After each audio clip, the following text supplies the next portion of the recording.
ইতিহাস কিংবা অঘটন, সে যাই বলুন না কেন, মার্কিন মুলুকে বিশ্বকাপ জমানোর কাজটা নিজেরাই করল যুক্তরাষ্ট্র।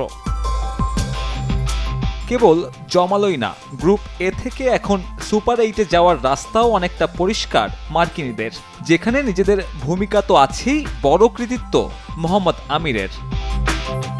অবসর ভেঙে ফেরা এই পেসারের কাছে ছিল সুপার ওভার করার দায়িত্ব।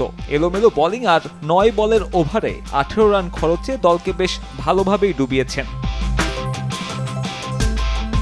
এদিন টস জিতে আগে বোলিংয়ের অ্যাডভান্টেজ নেয় ইউএসএ।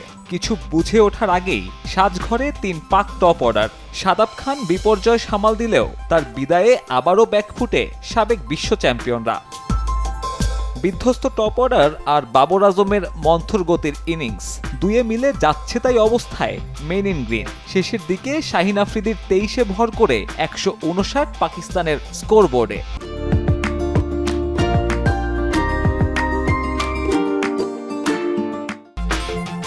প্রথম ম্যাচে 194 রান তাড়া করে জেতা মার্কিনীদের জন্য এমন টার্গেট সহজই হওয়ার কথা। তবে পাকিস্তানের তারকাখচিত বোলিং লাইনআপ আর স্বাগতিকদের অনভিজ্ঞতা জিয়ে রাখে সম্ভাবনা।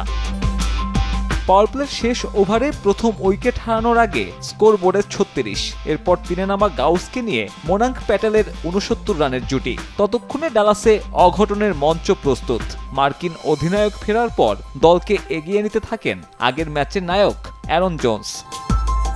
তবে শেষ দিকে যোগ্য সঙ্গীর অভাবে ম্যাচ চলে যায় সুপার ওভারে। সেখানেই ইতিহাস, প্রথমবারের মতো বিশ্বকাপে অংশ নেয়া মার্কিনীদের সুপার 8-এর রাস্তা এখন অনেকটাই পরিষ্কার।